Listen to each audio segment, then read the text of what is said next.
আসসালামু আলাইকুম ভিউয়ার্স, আজকে আমরা কথা বলবো ডিলারশিপ ব্যবসা নিয়ে। আপনি যদি যে কোনো কোম্পানি অথবা যে কোনো প্রোডাক্টের ডিলার যদি নিতে চান, তাহলে এই ভিডিওটা আপনার জন্য। এই ভিডিওতে আমরা কীভাবে একটা ডিলার নিতে হইবে এবং কীভাবে আপনার ওই ডিলারের জন্য আপনি অ্যাপ্লাই করবেন এবং A to Z এই ভিডিওতে থাকবে, এবং কত টাকায় একটা ডিলারশিপ নিতে হলে খরচা হইতে পারে এবং কতটুকু স্পেস জায়গা হলে আপনি একটা ডিলারশিপ আপনি চালু করতে পারবেন। একটা ডিলারশিপ নিতে হইলে প্রথমেই আপনার একটা ডিলারশিপ তো আপনি বুঝতে পারবেন যে আমরা ডিলার দেবে কিনা। এদের কিন্তু যেই কোনো কোম্পানি, প্রাণ বলেন, আরএফএল বলেন, যেই কোনো কোম্পানি বলেন, যেই কোম্পানি আপনারা যে ডিলার নিতে চান ওই কোম্পানির নাম দিয়ে আপনি গুগলে সার্চ দেবেন। প্রত্যেকটা কোম্পানি কিন্তু এক একটা ওয়েবসাইট আছে। ওই ওয়েবসাইটে যাই আপনি ওনাদের সাথে কিন্তু যোগাযোগ করতে পারেন এবং ওনাদের সাথে কথা বলে তারপর আপনি ডিলারশিপ নিতে হইবে। আপনি এই সিস্টেমে কিন্তু সবাই কিন্তু ডিলারশিপ নেয়।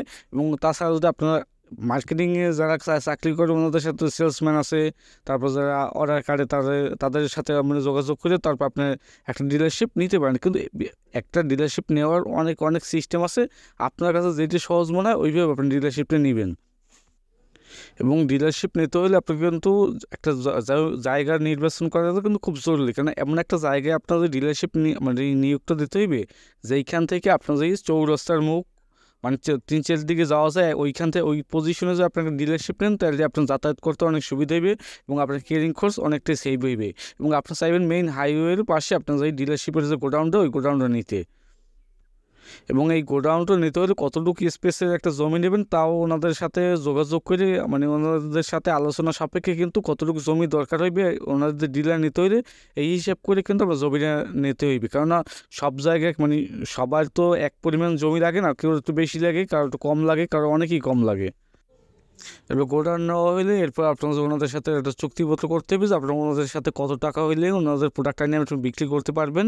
আর এবং কত পার্সেন্টেজ দেবে কইরা, মানে 100 টাকা হয়তো বা 4 টাকা দেয়, 5 টাকা দেয়, 10 টাকা দেয় অনেকে।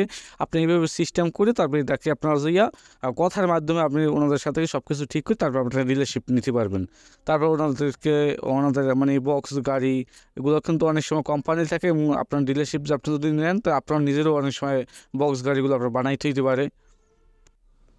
আর ডিলারশিপ নিতে হলে আপনার অবশ্যই একটা ব্যাঙ্ক অ্যাকাউন্ট থাকতে হইবে, তারপর ট্রেড লাইসেন্স থাকতে হইবে এবং আপনার ওনাদেরকে ব্ল্যাঙ্ক চেক দিতে হইতে পারে যদি আপনার প্রোডাক্ট যদি বাকিতে দেয়। অনেক সময় তো 50% টাকা নেয় এবং এবার চুক্তিপত্রের মাধ্যমে যদি ওনাদের সাথে কথা বলে একটু যদি আপনার একটা ধারণা পাই যাবেন মোটামুটি যে আপনার কী কী করতে হইবে।